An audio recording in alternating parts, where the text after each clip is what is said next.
You were mentioning that Columbia was really a family business. I wonder if you could elaborate on that. Well, of course, the Coens, that was like the beginning of it. And then I think there was some intermarrying there between the Briskins and the Schneiders. And of course, there was JFE family there.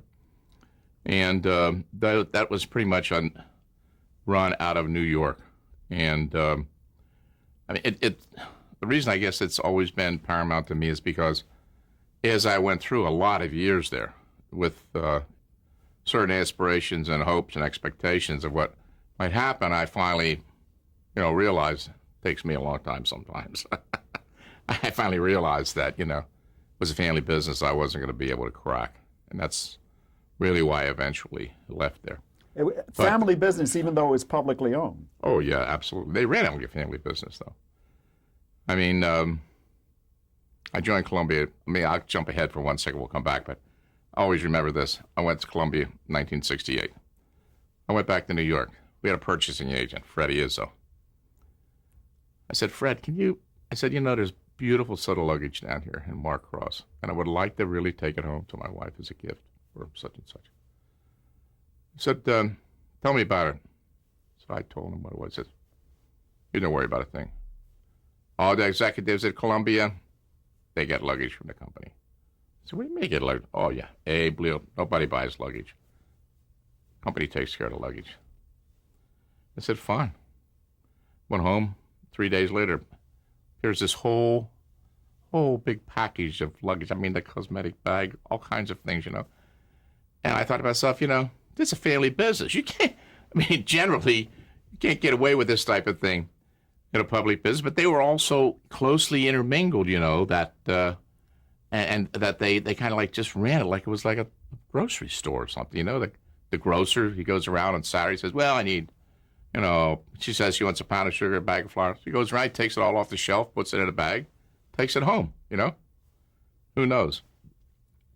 Anyway, Irving Briskin and his son Fred were running Screen Gems before Bill Dozier and Chuck Freeze. And they had made 11 pilots. And I know more, the history of television. You know that those 11 pilots, not a single one of them sold. So even though they had some of these other shows on, Donna Reed and that type of thing, management said, hey, this has got to end. So they hired Dozier. Bill had been head of the CBS television network on the West Coast. And, of course, his background for years before that. He was an agent, literary agent. He worked in story and the creative side of companies like RKO. And he had an excellent background. An able man? I think an able man, but I think by the time he got to Screen Gems, he didn't want to work hard. He would work hard, but he didn't want to work hard. And he didn't fit with these people. He was like a dilettante. He was always walking around with a handkerchief in his pocket and neatly dressed and that other stuff. And he saw John Mitchell and Bert Schneider and Jerry Himes, who was this little short guy, Brooklyn accent, who actually was his boss. He saw them as kind of cretins, They didn't mix at all. And so almost from day one, it was a bad organization. They said, you're going to be equal. Well, Jerry Himes was in New York. He had the boss's ear, Abe, on the 11th floor. Out on our side, Bill had Sam Briskin's voice, but Sam Briskin was out the door. He was at a point in his life where it was over. And the Briskins were kind of running out of gas. And the Schneiders and the Jaffees were kind of saying, it's time to move the Briskins on. So little by little, Sam was moved out of the head of Columbia. Irving was taken out of Screen Gems. And Bill was put in charge. We had shows on the air, as I said earlier. Quite a few shows. They were managed well. Irving had brought Harry Ackerman in 1958, who had also been the head of CBS on the West Coast. Please describe Harry Ackerman for us. Harry was a gentleman and a very good creative man. He had a lot of excellent with people. Very strong in his opinions, very strong as an executive. And he had gotten, and Irving was using him as his kind of creative force on Donna Reed and some of these shows. Harry being on the network side, having come from the advertising agency, eventually I think early in New York, he had a good feel for the broadcast side. People liked him, you know. He was a Dartmouth graduate, as I recall. Yes, I think you're right. Yeah. So he was a intelligent, bright man. Yes, very bright, very a gentleman. That's all I can say. I mean, he was a man who never raised his voice, but he was firm. You just when Harry made his decision, that was it. Matter of fact, Harry and when they gave Dozier the pink slip, actually Harry and I ran Screen Gems for about 6 months together. I was pretty much running the production and all the business side. He was over here running the creative side. And we did that for about 6 months and hopefully thought that would be the way it would go, but that's another story. In any event, we get to that. Dozier was having some problems, though. We're making some pilots, and the shows were getting on, and we were staying on. We mentioned earlier in our conversations Grindle with Imogene Coca. You know, in those days, New York, NBC, I think I'm in New York because they were operating out of New York. NBC was always trying to get an 8 o'clock show. They could never keep an 8 o'clock show, and the Grindle was the next item to go in. It was done by David Swift. In those days, it was interesting, and we talk about this a lot, because the expanse of employment in the networks got out of hand totally. In those days, we had Mort Werner. At NBC, you're talking. NBC, Mort Werner and Ed Friendly in New York. On the West Coast, Grant Tinker. I can see the other two guys. They'll come to me. The other two guys, there were 3 people running in West the Coast. programming department. The programming, 3 people. That was it. And they had a full network schedule. Matter of fact, more shows. Because the network started at I think 7. When did we move this around? Let's see. Yeah, the network started at 7. We had an hour where they shifted. They finally moved it back to 8 o'clock. No, wait a minute. I'm confused here. But that's okay. We'll get this. The point is that they were programming more time, and they had. I mean, it was unbelievable how few people they really had. And Dozier was fighting a battle. He was not getting pilots on the air that would stay on the air. John Mitchell came up with a please concept. put John Mitchell into the picture for us. Okay. John had joined Screen Gems in 1956. Initially, his job was salesman. That's pretty much what he was for at least 10 years. His job was to market the product in New York. And in those days, because the network operations were essentially centered there, and the top development people didn't operate on the West Coast. They operated on the East Coast. If you made pitches, Harry Ackerman or whoever, when we went back and made pitches, we made the pitches in New York to the development department. These guys out here were pretty much caretakers. You know, they were watching the shows, current programming, and that type of thing. So Dozier was having some problems, and he was only there a couple of years. But he didn't mix well, with these guys. He made such stupid decisions. In retrospect, Give us an example. Well, the first joint meeting, we go to the Broadmoor Hotel in Colorado Springs, and it's primarily a very waspy hotel. And I don't know if the guys from New York didn't realize what was going on, didn't know the place, or felt that Bill should make the decision. Well, they got there, and of course, they didn't have anything they wanted. No bagels, no lock, no chopped liver, and nothing. It was like everything was, you know what I mean. And so they were right away dissatisfied with him. They were really upset about this whole event. And then Bill decides he'd been there before. So he says, I know a fantastic French restaurant we're going to go. So he gets on the phone. Oh, this is Mr. Dozier. I would like to bring a party of 14. I says, absolutely, no problem. So we all get about 3 cars. We go in. Place is no longer a restaurant. It's an ice cream parlor. Well, of course, everybody made, hey, Bill, we're at a French restaurant, And at that time, this one guy, Lloyd Burns, was running International. And he was a character in his own right, was drinking Metrical. So Bert Schneider, who loved to put Dozier, he just loved to twist it. Hey, Hey, Lloyd, he says, you got that Italian matrical, or what do you have with you tonight? French matrical? And it was like went rapidly downhill from there. And of course, Bill was, I said, this dilettante, and he couldn't stand it, because he wanted to be right. And he wanted to show these guys that he was, he was very suave, and it didn't work. It backfired. It all backfired. The whole thing backfired. I mean, everything backfired. And they were beginning to chomp away at him, every way they could chance. So next year, he only makes 3 pilots. Make a Paul Lynde show, called the Paul Lynde show. We made a show, which was, incidentally, Bob Finkel was the producer-director. We made Eve Arden, which was put together by Walter Shenson, who made The Mouse That Roared, and Bewitched. And Bill really was, in essence, the motivator of that, because I can see the Screen Gems in her office right now, to Harry Ackerman. We just done a show, I Married a Witch, Bell, Book, and Candle. Let's do a series about a woman and her family who's a witch. And so we hired Saul Sachs, who at that time was the top feature comedy writer. He wrote the script. Bill wanted to put, her name always escapes me, he eventually put her in a series, only lasted 13 episodes. But anyway, Billy Asher came out from New York with Elizabeth Montgomery. Billy had been in New York, directing the Patty Duke shows, one after the other, with Sidney Sheldon, who also was working on the Patty Duke series. He brought Liz along. That was his girlfriend at the time. They were not married yet. No.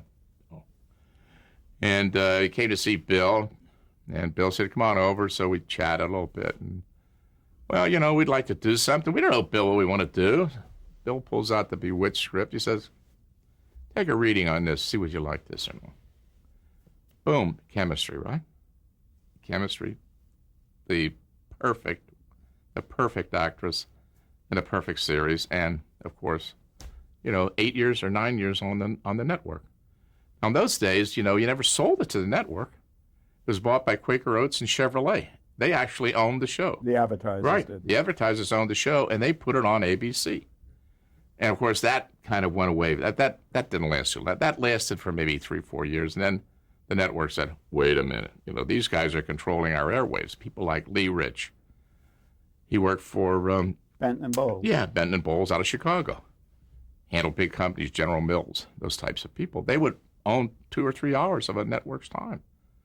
They would be able to program that the way they wanted to. Whatever shows. Well, I couldn't say they could jam something in, but hey, they were the money, so the network wasn't going to give them too hard a time. But they realized that they weren't controlling their own business. Didn't the quiz scandal change all of that? Well, that may have been a part of it. I'm not that close to the quiz scandals. What basically changed it was the network came up with a scheme. They started selling scatter minutes.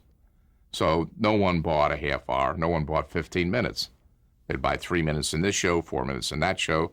And so they little by little, they wrested control of these time periods away from the advertising agencies and turned them to strictly buyers and no longer producers. Because we would deal directly. They had a guy from Quaker Oats and Chevy. They had guys around the office reading scripts all the time. I mean, they were really in control of the shows. Drove you a little crazy, too. Let me just hold you here and back you up a few paces. Bewitched being such an important series, you mentioned Bell, Book, and Candle and I Married a Witch. Those were motion pictures that Columbia produced and were successful. Right. And you're saying that gave the sort of motivation to do something in television? Yeah, right, absolutely. Yeah. No question. I mean, it's a little bit of a ripoff, but, it wasn't, the series was so different, it's so generic that there was no way that one could ever imply that someone was stealing rights or something of that nature. But and just so that I have this straight, the reason that Bill Dozier was sort of the odd man out is that not only was it a family business at Columbia, it was a Jewish family business, and Bill Dozier didn't fit into that at all. No, he just didn't. No. And also, there was another power play going down. See, when Bill was hired by Sam Briskin, Jerry Himes was hired in New York by Schneider. When Bill was hired, he said he was told he was going to have equal power, equal control with Jerry Himes. So somewhere along the line, Himes was going to wrest control away from Dozier. What sort of person was Jerry Himes? Yeah, he was a tough little pockmarked street fighter. Tough as, I mean, let's put it this way. He had grown up in the business as a syndication salesman. He was a peddler, film peddler. Whole time he was in charge of Screen Gems, he wanted to do a series called Tulsa. Why? Because he was a film peddler. He sold a film called Tulsa, and he thought that was a great title. So we were always trying to create a series around the title Tulsa. Never did, in any event. But Jerry was a tough little guy, and he was smart. He was enough of a street fighter that he could take anybody's idea in no time it was his.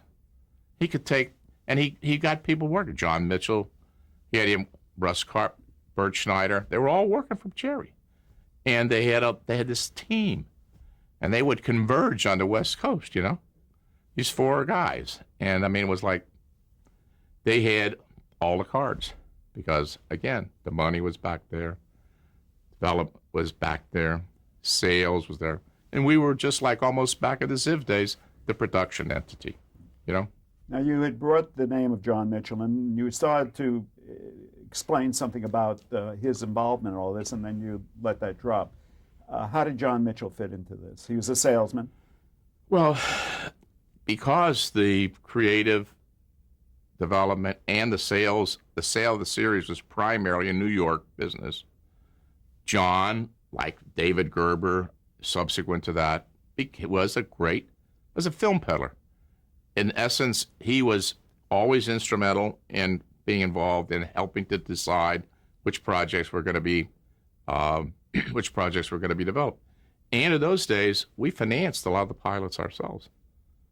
We financed almost all of our own development because we didn't want anybody creatively telling us what to do. What would be called free balls then? Well, those were free ball pilots. Yeah, they were attached to no one. And John came up with a fantastic idea. We called it the 3-for-1.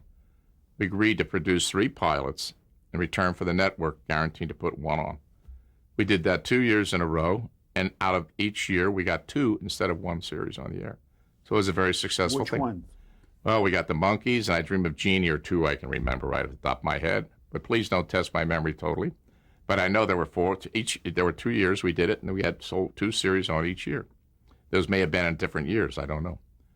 But John was excellent at this. We would have our meetings, and I never get the first meeting.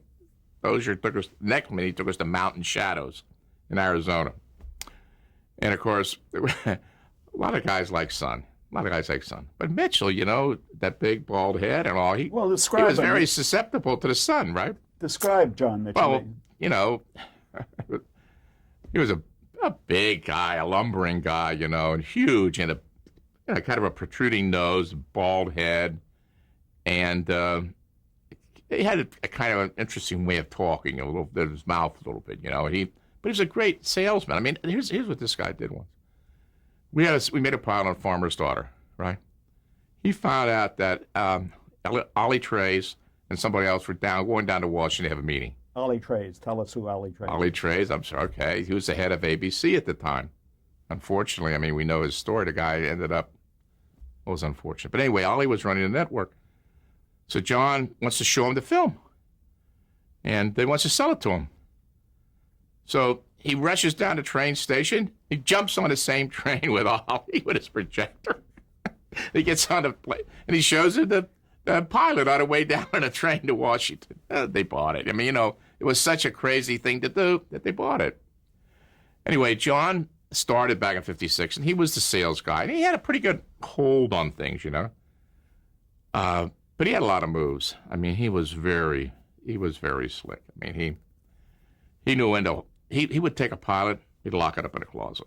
Tell me, sorry, can't show it now. We got to see it. We heard it's so great. Sorry, it's locked up right now. We got things happening here and so forth and so on. And he get one guy trading. He Bewitched twice. He sold it to CBS. He sold it to ABC. And guess what? We never did business with CBS for 4 years after that. They were so damn mad at him. Why he did it, I don't know. But we had a good relationship with Tom Moore, who was then in charge of ABC. And John liked him, and ABC was coming on, and they needed Screen Gems too. So it was a great relationship. Anyway, John was our salesman. We'd go to Mountain Shadows.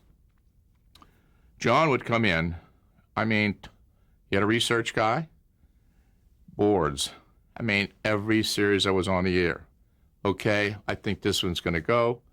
They're going to move that here. And he was strategizing. I mean, it wasn't like flailing around, not, hey, it doesn't make, no. Everything was, from his point of view, that he helped guide the development because he was always evaluating and had a pretty good percentage of what was going to fall off the network and what should be developed to fill those areas.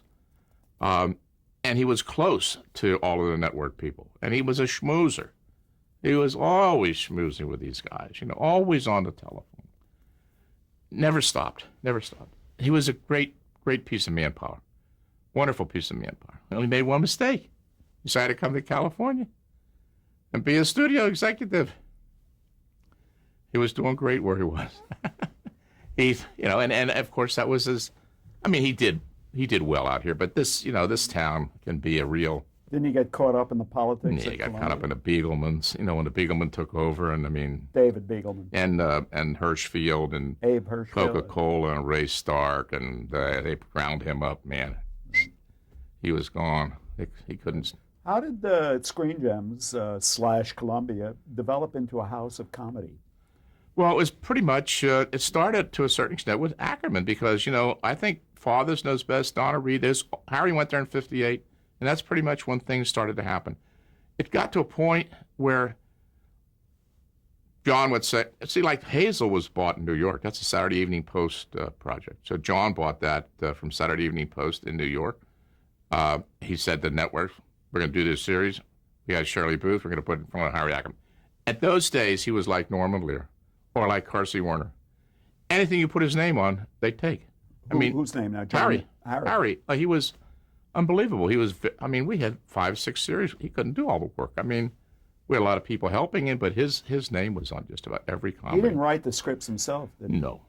He was an excellent executive, as I said earlier. He's an excellent executive, and he supervised, and he had producers on all the shows. And his strength was comedy. His strength was comedy. He wasn't very funny, but his strength was comedy. He never did drama. No. But that was only because I'm not sure he couldn't do it. That was only because he became, is Carsey Werner doing drama today? No, they're doing comedy because everybody says or Norman Lear never did comedy, and any big comedy because people thought. As a matter of fact, when I was there, the one thing we were always trying to do was to get into drama because everybody had us typecast. The only thing we had was Route 66, which is and Naked City, which are, historic series in their own right. But those were Burt Leonard. And Burt Leonard, we were just working more as a distributor for. We didn't really have a lot to do with the production of those shows. Burt held those over here himself. Sterling Silliphant, was a top writer. Howard Rodman, who was a top writer. He used, people. I met Sidney Pollack when he was directing, Naked City and Route 66. All those people, were starting in television, the television series. So we wanted to get a drama on the air. That's what we were always fighting to try to do that. You also met Sidney Sheldon while you were at Columbia. Explain how Sidney Sheldon was connected with Columbia. Well, Sidney was one of the most prolific writers, I think, that anyone could ever. He was just, he was writing every Patty Duke show. Again, I think it was a New York motivated situation. He wanted to get to the West Coast. And he wanted to get out. The Patty Duke show was coming to an end. I remember going to his house for dinner, and we had long talks about this. And he was really anxious to, come back. He'd been in California before. He wanted to get back. And he came with this idea, kind of corny. I Dream of Jeannie, spelled with a Jeannie. It went into the 1 for 3 deal. And Barbara Eden, who'd been like a contract player at Columbia as a young woman, was a natural for the show. And then we picked up, I don't know if he was a goofball in those days, Larry Hagman. was Mary Martin's son, you know. He was really a character. And it happened. And Sidney wrote every episode. And when he was going away for a week, he wrote 2 episodes. He'd sit down Monday morning, or maybe on Sunday, dictate a script. Take a look at it on Monday, fix it up. Tuesday, hand it to the set. They'd read it, fix it, shoot it, Wednesday, Thursday, and Friday. Monday morning, you have another script. He did that for like 2 or 3 years. No one ever wrote a script. He was a producer, he was a writer, story editor, creator, whatever there was. He did it all. Didn't seem to grind him down. No. And that's the way he writes his books. He'll sit down. I mean, I remember going to, I was over in Italy, and I was working on a project, doing a recce location trip for The Word, which was a big miniseries I did with David Jansen. And he had himself ensconced in some Italian mansion or castle outside of town. And we went in and he showed me, you know, I'm dictating about, I don't know, 10, 20 pages a day. And he told me how he did it. He dictates up to 1,000 to 1,500 pages, and then he starts trimming it down. But he just writes and writes. Dictates to his secretary? Yeah, always dictated. Never wrote a word. Always dictated. Never typed on a typewriter. Always had it someone he could type that he could dictate to. Didn't you go on a memorable trip with him to Japan? Oh, yeah. Well, you know, Columbia had made Mysterious Island, a couple of pictures out of England. So somebody got the idea that we should do something with that kind of dinosaur, you know, mysterious. I mean, all these crazy birds and albatross and so forth, that we should do that. Some guy, I think his name was not Abe Vigoda, that's the actor, but Joe Vigoda, comes to the New York office and says, they can do this, you can do this type of show in Japan, because they were doing Godzilla and some of these other things. So we had a dinner together, New York guys, and they said, Chuck, you go with Sidney. We got to, you know, see if we can pull this together. So we got a plane, fly over there. They put us in this Japanese hotel, not an American Japanese hotel, the Palace. I'm telling you, unbelievable. We must have had a 3,000 square foot suite. We had a living room. Sidney's on one end, I'm on the other end of the bedroom. You can't even hear when you call down. You got to call by telephone to reach the other person. We have a library. We have a bar. We have a kitchen. It's like a house. And we're ensconced there. At the time, Columbia's shooting Cary Grant in Walk, Don't Run in Japan. And so there's an assistant whose husband speaks fluent. So now we have a Japanese interpreter. These men come up from Kyoto. I mean, we had this big conference room. We sit here, we're talking. Meeting's over. I said, well, I think we did pretty good. The guy said, not bad. Next morning, I come back. They're right back where they started. I mean, it was the worst negotiation you ever saw in your life. It was so horrendous. You couldn't make any headway. Finally, we go to Kyoto on the speed train. We get down there. We go to the studio. Dirt floors. I mean, it is horrible. I mean, there's nothing there. I don't even know At that point, could I ask you to hold the rest of that story until we change the tape?